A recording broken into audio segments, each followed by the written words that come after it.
जयंती special में आज बात होगी भारत के गौरव गीत की। आज हम आपको दिखाने जा रहे हैं कहानी वंदे मातरम की। वंदे मातरम की कहानी जानना आपके लिए इसलिए जरूरी है क्योंकि वंदे मातरम राष्ट्रगीत है। 150 साल पुरानी इस रचना को 76 साल पहले राष्ट्रगीत का दर्जा दिया गया, लेकिन अब इसे कानून के दायरे में लाया जा रहा है ताकि देश के इस गौरव गान का अपमान करने वालों को सजा मिल सके, लोग राष्ट्रगीत के महत्व और इसकी गंभीरता को समझ सकें। इसलिए हमें वंदे मातरम की कहानी भी जाननी होगी कि कैसे ये गीत हमारा राष्ट्रगीत बना, और साथ ही हम आपको ये भी बताएंगे कि राष्ट्रगीत का दर्जा दिए जाने के 76 सालों के बाद इस तरह की कानूनी कवच क्यों दिया जा रहा है वंदे मातरम को, ताकि कोई इसके अपमान के बारे में सोच ना सके। ये सब हम आपको आगे बताएंगे। राष्ट्रगीत घोषित किए जाने के बाद अब वंदे मातरम को कानूनी कवच देने की तैयारी हो रही है और इसके लिए सरकार एक बिल लाने जा रही है। यह बिल 1971 के उस कानून में संशोधन के लिए लाया जा रहा है जिसे राष्ट्रगान, राष्ट्रीय ध्वज और संविधान के सम्मान को कानून के दायरे में रखा गया है। अब राष्ट्रगीत को भी इसी में शामिल करने का प्रस्ताव है। और क्या खास बातें हैं इस कानून में और वंदे मातरम से जुड़े कौन से नियम हैं जो इसकी गरिमा बरकरार रखने के लिए जरूरी हैं, इनके बारे में जानने के लिए देखिए हमारी ये रिपोर्ट।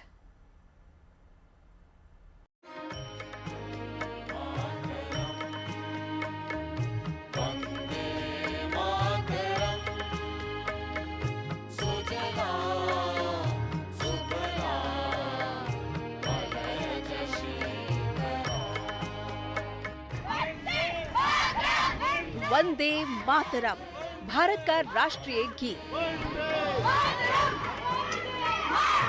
देश के स्वतंत्रता संग्राम का प्रमुख उद्घोष, राष्ट्रीय चेतना का प्रतीक, मातृभूमि के प्रति असीम प्रेम और समर्पण का मंत्र। वंदे मातरम भारत के स्वतंत्रता संग्राम के दौरान क्रांतिकारियों में गुलामी की बेड़ियों को तोड़ने की प्रेरणा देने और एकजुटता की भावना को जगाने वाला ये गीत देशवासियों को अपनी संस्कृति, प्राकृतिक संपदा और भारत माता के प्रति अपने कर्तव्यों की याद दिलाता है। हर भारतीय के हृदय में देशभक्ति की लौ को प्रज्वलित करता है और मातृभूमि की रक्षा के लिए तत्पर रहने की प्रेरणा देता है। यही कारण है कि इस गीत को राष्ट्रगीत का दर्जा दिया गया है।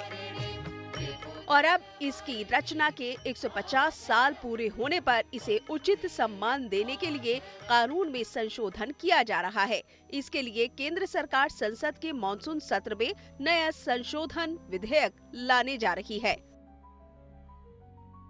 संसद में अब prevention of insult to national honour amendment bill पेश किया जाएगा। इसके जरिए 1971 के prevention of insult to national honour act में संशोधन किया जाएगा। 1971 में बने कानून के अनुसार राष्ट्रगान, जन गण मन, राष्ट्रीय ध्वज और संविधान का अपमान दंडनीय अपराध है। नए संशोधन के जरिए अब राष्ट्रीय गीत वंदे मातरम को भी इसी कानून के दायरे में लाया जाएगा। इस प्रस्तावित कानून का मकसद राष्ट्रीय गीत वंदे मातरम को वही कानूनी सुरक्षा देना है जो अभी राष्ट्रगान, जन गण मन को मिली हुई है। पुराने कानून में संशोधन करके राष्ट्रीय गीत वंदे मातरम को भी राष्ट्रीय ध्वज, संविधान और राष्ट्रगान जन गण मन की तरह कानूनी संरक्षण देने का प्रस्ताव है। माना जा रहा है कि बिल संसद से पारित होने के बाद कानून के रूप में लागू हो जाएगा तो वंदे मातरम से जुड़ी राष्ट्रीय अस्मिता और देशभक्ति की भावना को बढ़ावा मिलेगा। बिल के प्रावधानों के अनुसार नया कानून आने से वंदे मातरम का जानबूझकर किया गया अपमान भी अपराध माना जाएगा। राष्ट्रगीत का जानबूझकर अनादर करने पर सजा हो सकती है। वंदे मातरम का अपमान करने, इसके गायन में बाधा डालने पर 3 साल तक की जेल हो सकती है। साथ ही जुर्माना भी लगाया जा सकता है या जुर्माने के साथ कैद की सजा हो सकती है। हालांकि ये भी बताया जा रहा है कि ये कानून केवल जानबूझकर किए गए अपमान या व्यवधान पर लागू होगा, अनजाने में हुई किसी त्रुटि या भूल पर नहीं। संशोधन के बाद नया कानून लागू होने पर वंदे मातरम से जुड़े प्रोटोकॉल में भी बदलाव हो जाएंगे। इस कानून के लागू होने के बाद वंदे मातरम को लेकर कुछ महत्वपूर्ण नियम अधिक प्रभावी हो जाएंगे। वंदे मातरम को लेकर फिलहाल ये नियम है कि इसे सभी सरकारी कार्यक्रमों में गाया जाए। इसे कार्यक्रम शुरू होने से पहले गाया जाए। वंदे मातरम के सभी 6 अंतरे गाना अनिवार्य है। इसे गाने की अवधि 3 मिनट 10 सेकंड हो। इसे गाने के दौरान लोग सावधान मुद्रा में रहें। इसे स्कूलों में प्रार्थना से पहले गाया जाए। देश भर में वंदे मातरम की 150वीं वर्षगांठ मनाई जा रही है। इस दरमियान पिछले कुछ महीनों में केंद्र सरकार ने राष्ट्रीय गीत वंदे मातरम को लेकर कई अहम फैसले लिए हैं। इसी साल फरवरी में केंद्रीय गृह मंत्रालय ने राज्यों को निर्देश दिया था कि जिन सरकारी कार्यक्रमों में राष्ट्रगान जन गण मन बजाया या गाया जाता है, वहां वंदे मातरम का गायन या वादन भी अनिवार्य किया जाए। इसके बाद जुलाई में गृह मंत्रालय ने राज्यों के मुख्य सचिवों को एक और पत्र भेजकर कहा कि यदि किसी सरकारी कार्यक्रम में राष्ट्रगीत और राष्ट्रगान दोनों प्रस्तुत किए जाएं, तो पहले वंदे मातरम और उसके बाद जन गण मन प्रस्तुत किया जाए। वंदे मातरम को 24 जनवरी 1950 को भारत की संविधान सभा ने आधिकारिक रूप से राष्ट्रीय गीत घोषित किया था। वंदे मातरम को उसके ऐतिहासिक महत्व और स्वतंत्रता संग्राम में योगदान के सम्मान में राष्ट्रगीत का दर्जा दिया गया। संविधान सभा के तत्कालीन अध्यक्ष राष्ट्रपति डॉक्टर राजेंद्र प्रसाद ने इसकी आधिकारिक घोषणा की थी। उन्होंने स्पष्ट किया था कि वंदे मातरम को राष्ट्रगान जन गण मन के बराबर सम्मान और दर्जा हासिल रहेगा। हालांकि ऐसा लगता है कि समय के साथ इसके महत्व की गंभीरता को नहीं समझा गया। लिहाजा अब इसकी रचना के 150 साल पूरे होने पर कानून में संशोधन किया जा रहा है ताकि इसकी गरिमा कायम रहे। Bureau report, good news. और अब बात करते हैं वंदे मातरम की। वो गीत जो कश्मीर से कन्याकुमारी और कच्छ से कोहिमा तक हर भारतवासी के दिल में गूंजता है। 150 साल पहले बंकिम चंद्र चट्टोपाध्याय ने वंदे मातरम की रचना की थी और अब इस राष्ट्रीय गीत पर कानून बनने जा रहा है। ऐसे में आज हम आपको बताते हैं कि देशभक्ति, साहस और बलिदान की अमर गाथा सुनाने वाला ये गीत कैसे आजादी की लड़ाई में भारतवासियों की आत्मा की आवाज बन गया और कैसे ये देशवासियों के लिए अंग्रेजी हुकूमत के खिलाफ विरोध का स्वर बन गया और राष्ट्रगीत बनकर जन जन में मन में बस गया।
पीढ़ी दर पीढ़ी, दशक दर दशक, भाव दर भाव, हृदय से हृदय तक ये एक स्वतंत्र राष्ट्र के आत्मगौरव का स्पंदन है।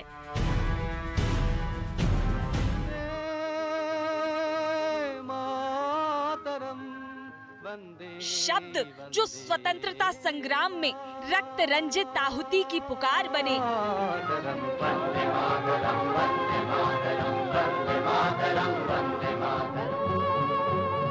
जो भारत के स्वाभिमान की हुंकार बने।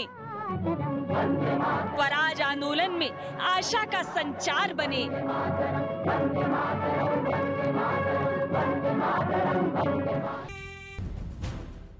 हमारे वर्तमान के कानों में पड़ती ये ध्वनि कोई 1.5 सदी का फासला तय करके हम तक आई है। 150 साल पहले हुगली किनारे रचे गए इस गीत की कहानी उतनी ही रोचक और असाधारण है जितना भव्य और अप्रतिम ये गीत है।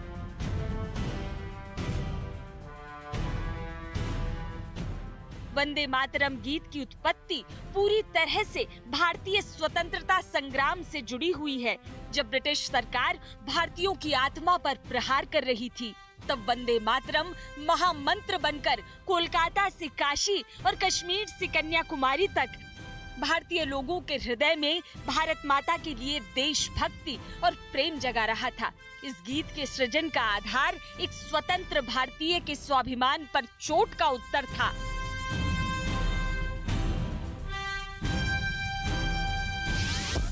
साल 1873 में बंकिम चंद्र चट्टोपाध्याय के साथ एक घटना हुई, जब उनके प्रशासनिक अधिकारी रहते हुए भी एक ब्रिटिश अधिकारी कर्नल बफिंग ने उनके साथ हाथापाई की। इस सार्वजनिक अपमान ने बंकिम चंद्र को अपने देश में गुलामी का एहसास करवाया और यही घटना वंदे मातरम गान की रचना का आधार बनी।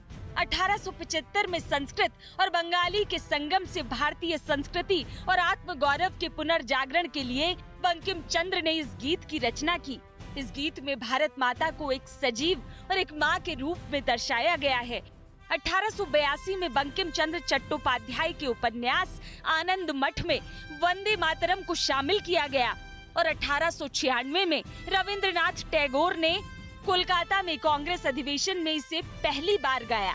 जब लॉर्ड कर्जन ने फूट डालो और राज करो नीति के तहत बंगाल का विभाजन किया, तब वंदे मातरम बंगाल के नवजागरण की आवाज बन गया। ब्रिटिश सरकार ने वंदे मातरम गीत पर तुरंत प्रतिबंध लगा दिया। राजनीतिक नारे के तौर पर पहली बार वंदे मातरम का इस्तेमाल 7 अगस्त 1905 को किया गया था, जबकि 1907 में भारत का पहला झंडा भीकाजी कामा ने जर्मनी में फहराया, जिस पर वंदे मातरम लिखा हुआ था। जिस उपन्यास आनंद मठ से ये गीत सामने आया, उसका मूल कथानक सन्यासियों के एक समूह के इर्द गिर्द घूमता है, जिन्हें संतान कहा जाता है, जिसका आशय बच्चे होता है, जो अपनी मातृभूमि के लिए अपना जीवन समर्पित कर देते हैं। वे मातृभूमि को देवी माँ के रूप में पूजते हैं। उनकी भक्ति सिर्फ अपनी जन्मभूमि के लिए है। वंदे मातरम आनंद मठ के संतानों द्वारा गाया गया गीत है। ये राष्ट्रभक्ति के धर्म का प्रतीक था। लेकिन ब्रिटिश काल में जैसे जैसे समय बीता, राष्ट्रभक्ति के इस प्रतीक का विरोध भी हुआ। बंगाल के रंगपुर इलाके के एक स्कूल में 200 छात्रों पर वंदे मातरम गाने पर नवंबर 1905 में 5-5 रुपए का जुर्माना लगा, तो अंदर ही अंदर सुलग रही चिंगारी शोलों में बदल गई। वंदे मातरम ब्रिटिश हुकूमत के विरोध का प्रतीक बन गया। वंदे मातरम गाने को रोकने के लिए जगह जगह इंस्पेक्टर तैनात किए गए। महाराष्ट्र के धुलिया इलाके में नवंबर 1906 में हुई बड़ी सभा में वंदे मातरम के नारे लगे तो सरकार की नींव हिल गई। लोकमान्य तिलक को मांडले जेल भेजा गया। लोकमान्य तिलक को मांडले जेल भेजे जाने के दौरान भी सैकड़ों आंदोलनकारियों ने यही गीत गाया तो पुलिस ने लाठीचार्ज और गिरफ्तारी की। 1905 में उत्तरी कोलकाता में मातृभूमि को एक मिशन और धार्मिक जुनून के तौर पर बढ़ावा देने के लिए एक वंदे मातरम संप्रदाय की स्थापना की गई थी। इस संप्रदाय के सदस्य हर रविवार को वंदे मातरम गाते हुए प्रभात फेरियां निकालते थे और मातृभूमि के समर्थन में लोगों से स्वैच्छिक दान भी लेते थे। इस संप्रदाय की प्रभात फेरियों में कभी-कभी रविंद्रनाथ टैगोर भी शामिल होते थे।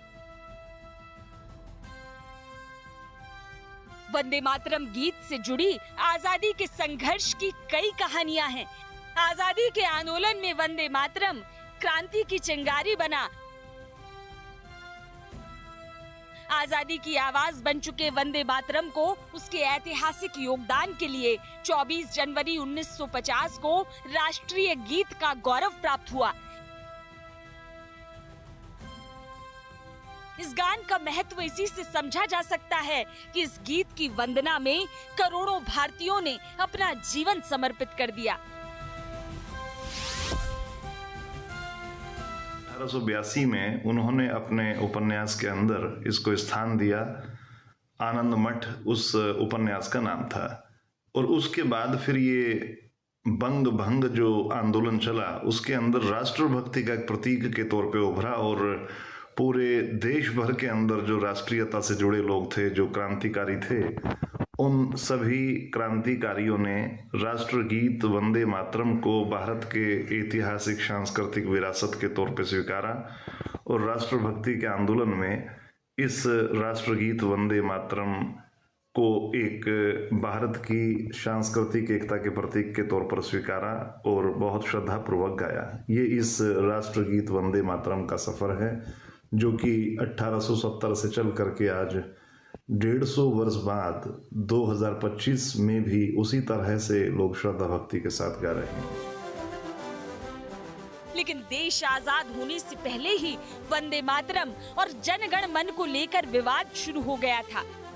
इस बढ़ते विवाद को हल करने के लिए 1937 में भारतीय राष्ट्रीय कांग्रेस ने महात्मा गांधी, जवाहरलाल नेहरू, अबुल कलाम आजाद और सुभाष चंद्र बोस की एक समिति का गठन किया। समिति ने आपत्तियों पर विचार किया और ये निर्णय लिया गया कि राष्ट्रीय गीत के रूप में वंदे मातरम के केवल पहले 2 छंद ही गाए जाएंगे, जिनमें और इसी के साथ GNT स्पेशल में फिलहाल इतना ही। देश और दुनिया की तमाम पॉजिटिव खबरों के लिए देखते रहिए गुड न्यूज टुडे।